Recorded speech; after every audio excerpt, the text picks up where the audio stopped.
PDIP menawarkan Puan Maharani, hanya satu yang bisa membuat Puan Maharani menang.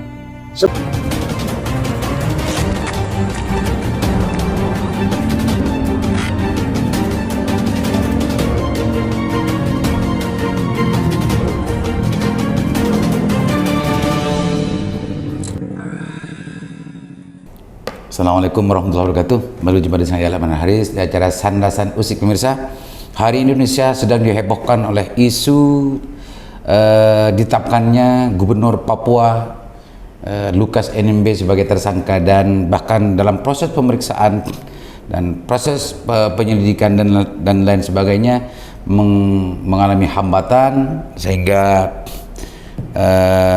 Pak Menko Polhukam sempat turun untuk menjelaskan tentang pokok persoalannya, untuk mengurai bagaimana penegakan hukum itu berjalan.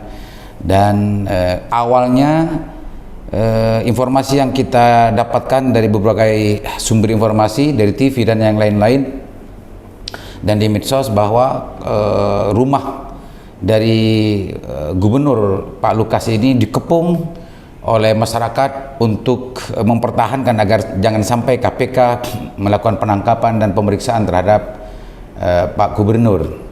Ini menarik pemirsa. Kita baca editorial dari Tempo.co tanggal 26 tanggal 20 September 2002 dengan judul Dosa Jakarta Kasus Korupsi Lukas NMB. Kita baca pemirsa.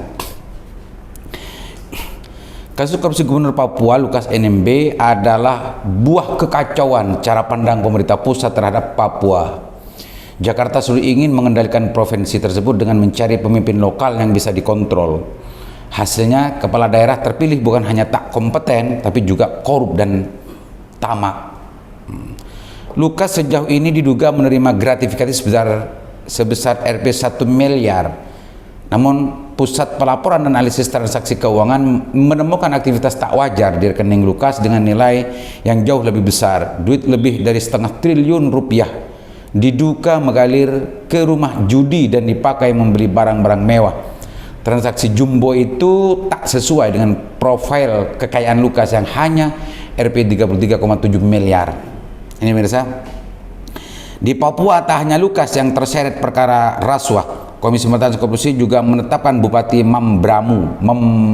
Membramu Tengah Riki Ham Pagawa dan Bupati Mimika Eltinus Omaleng sebagai tersangka korupsi pada 2 pekan lalu.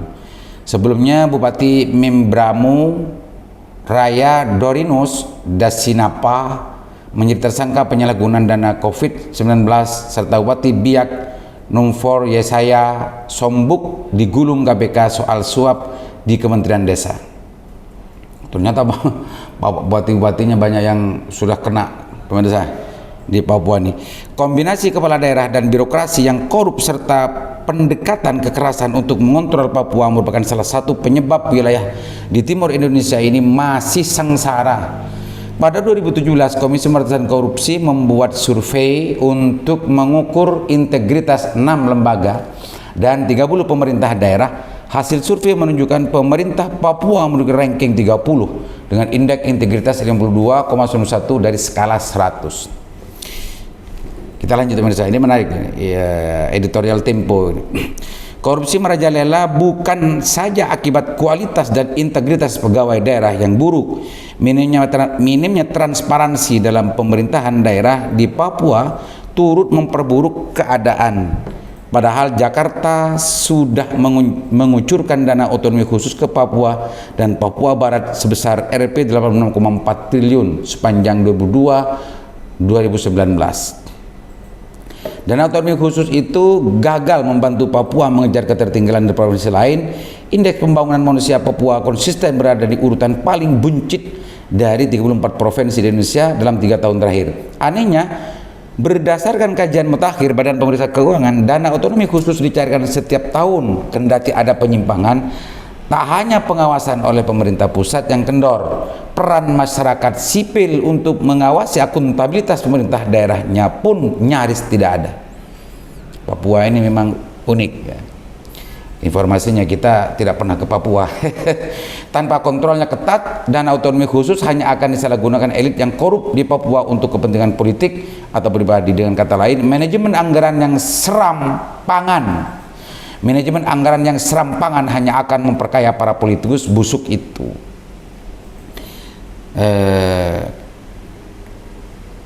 Masih berlanjut pemirsa, ini editorial ini. Di tangan KPK yang telah dirusak dan dilemahkan, kita sulit berharap kasus Lukas dan korupsi kepala daerah lain di Papua akan terungkap hingga benderang.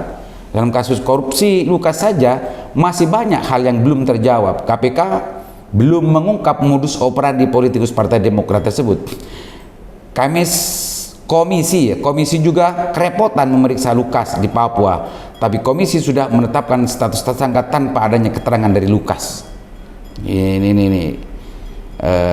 editorial dari Tempo ini dalam sekali pemirsa. Pekerjaan rumah KPK berikutnya adalah membongkar dugaan pencucian uang hasil korupsi dana otonomi khusus secara tuntas dan tanpa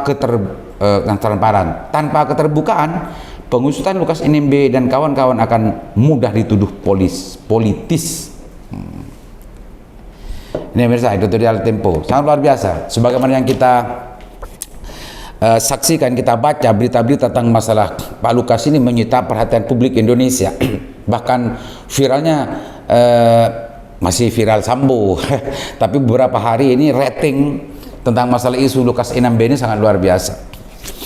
Dari bagaimana masyarakat yang justru tumpah ruah gitu ya, ingin mempertahankan Pak Lukas sebagai gubernur Papua, bahkan informasinya adalah kepala suku terbesar di Papua beliau itu, sehingga penegakan hukum tidak bisa dilaksanakan secara lancar dan tertib karena banyak yang menganggap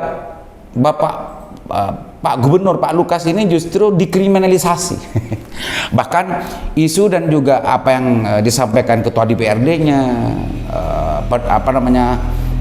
lawyernya, itu memang ada kecenderungan dianggap kriminalisasi karena ada kepentingan pusat terhadap Papua, sehingga Pak Gubernur Lukas NMB ditersangkakan. Itu yang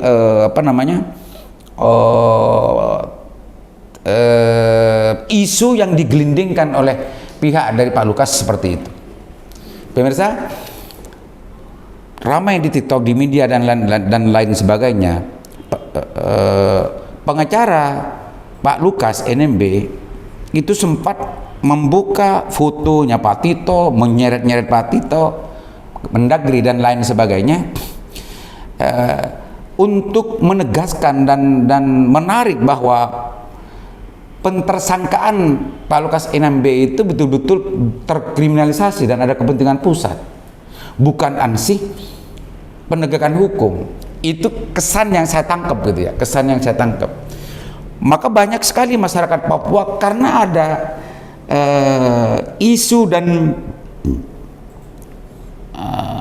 penjelasannya semacam itu dari pihak gubernur, maka karena Pak Gubernur ini untuk sekaligus juga adalah ketua dari suku terbesar di Papua, maka otomatis para loyalitasnya dan masyarakatnya berbondong-bondong mempertahankan dan mau membela Pak Lukas NMB untuk jangan sampai dikriminalisasi, jangan sampai terdolimi. Ini pendekatan yang sudah berbeda antara penegakan hukum dengan pembelaan terhadap tokoh yang dituakan di sana. Ini menarik pemirsa, ini menarik.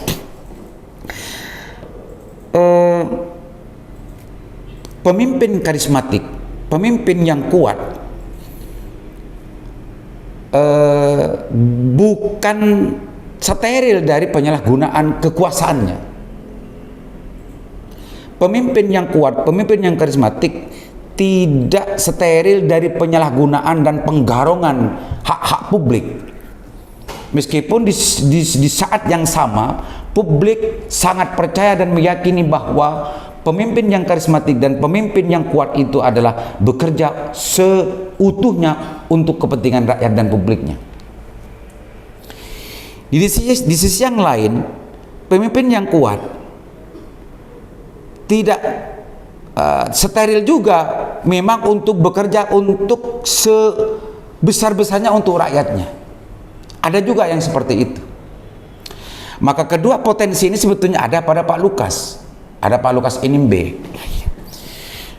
Maka menjadi isu yang sangat seksi bagi orang-orang yang mempunyai kekuatan karisma yang sangat luar biasa, isu kriminalisasi, isu pendoliman dan lain sebagainya itu untuk membakar para pendukungnya, untuk menarik para pendukungnya bagaimana hadir dan membela. Ini pemirsa. Di sisi yang lain,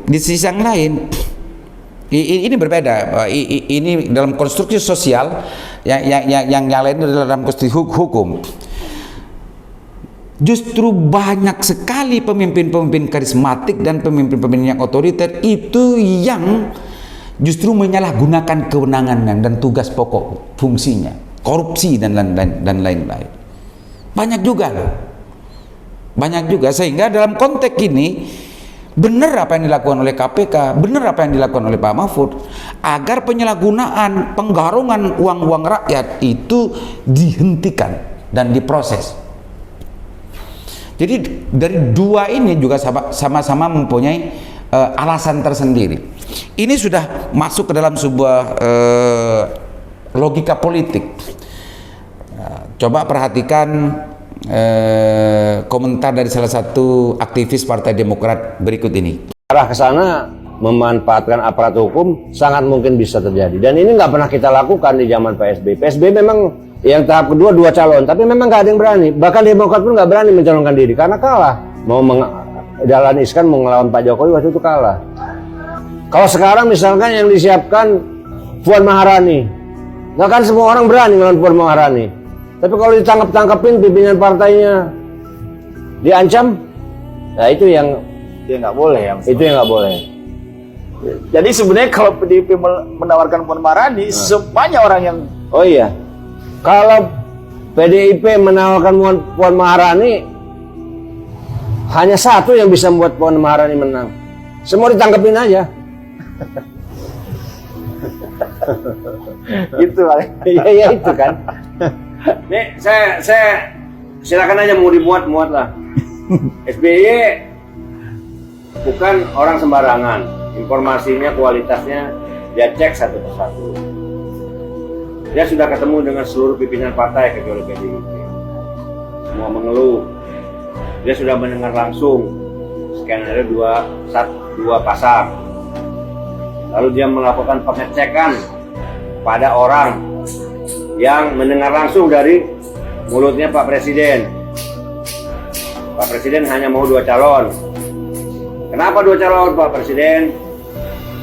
Kan ada Anies, ada Ganjar. Oh, Anies kan sebentar lagi masuk penjara. Terus partai-partai lain yang di KIB sekarang kalau nggak nurut ya tinggal masuk penjara aja itu. Nah, kayak gitu. Jahat bukan? jahat. Pemirsa sudah mendengarkan? Jadi ini sudah liar. Ini sudah dilihat dari isu penegakan hukum ditarik ke dalam kriminalisasi, dari lokal Papua ditarik ke Jakarta. Apa yang ditulis oleh Tempo editorial hari ini justru memang betul-betul menggambarkan dan merepresentasikan keadaan yang sebenarnya secara umum gitu ya. Logika yang dibangun oleh aktivis Demokrat ini mempunyai konstruksi logikanya. Ada logikanya, konstruksi logisnya nyambung gitu. Meskipun itu tidak serta-merta menggambarkan dan merepresentasikan realitas yang sebenarnya.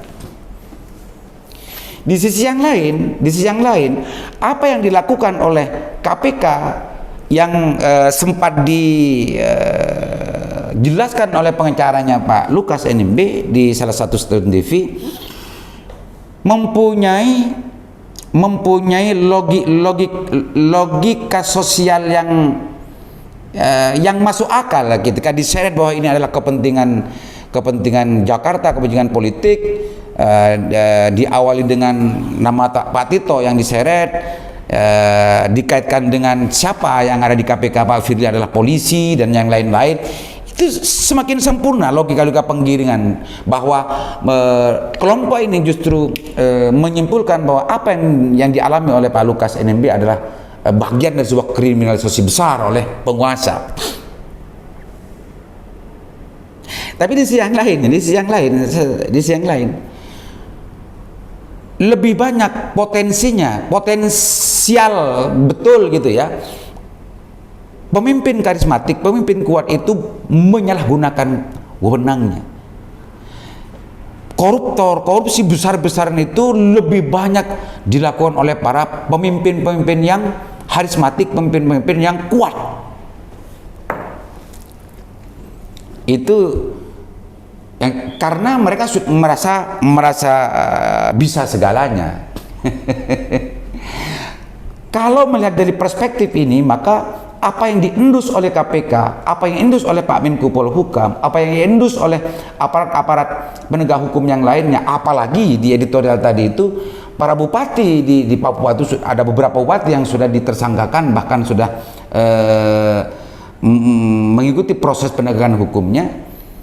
Ini justru mempunyai logika kebenarnya sendiri dalam penegakan hukum. Jadi kita semua dihidangkan dengan sebuah tontonan yang sangat luar biasa. Bagaimana sebetulnya ketika kebobrokan dan kejahatan itu dibela gitu ya, maka pembelaan itu justru pasti mencari dan menyusun sebuah argumentasi yang masuk akal dan rasional, bisa menghipnotis banyak orang bahwa itu adalah sebuah kriminalisasi atau pendoliman. Di sisi yang lain, yang dituduh bahkan kalau potensial iya juga bahwa itu adalah sebuah kriminalisasi, memakai pendekatan dan logika hukumnya bahwa itu betul-betul sudah terbukti, betul-betul mempunyai alat bukti sehingga itu ditersangkakan dan yang lain dan lain-lain. Sehingga kedua logika ini sedang bertempur di publik hari ini. Siapa yang benar sebetulnya dan siapa sebetulnya yang menggambarkan realitas yang sebenarnya? Ini pemirsa, Indonesia ini memang semangat ketika ada kasus-kasus semacam ini. Justru ada pembelahan kelompok-kelompok tertentu, ada yang bela, ada yang mendukung dan yang lain-lain. Ini sekarang menjadi tren di Indonesia. Apakah itu kepentingan, apa itu penegakan hukum dan lain sebagainya, menjadi tren. Bahkan ketika ada penegakan hukum itu berkolaborasi dengan politik, politik berkolaborasi dengan hukum, itu menjadi tren di Indonesia hari ini. Mestinya kalau ini adalah sebuah ranah penegakan hukum, mestinya harus steril dari politik gitu ya. Sebaliknya juga kalau urusan politik mestinya juga jauh dari urusan kriminalisasi dan lain sebagainya. Tapi di Indonesia mulai tren isu-isu semacam ini, ada bercampurnya kepentingan politik yang menunggangi penegakan hukum, dan penegakan hukum justru bisa dijadikan alat untuk bagaimana memperlebar dan memperlancar keinginan politik. Ini tidak bisa kita pungkiri gitu ya, kita tidak bisa pungkiri, tapi ini terjadi ini mana. Sebagaimana apa yang dijelaskan oleh beberapa para pengamat sebelumnya.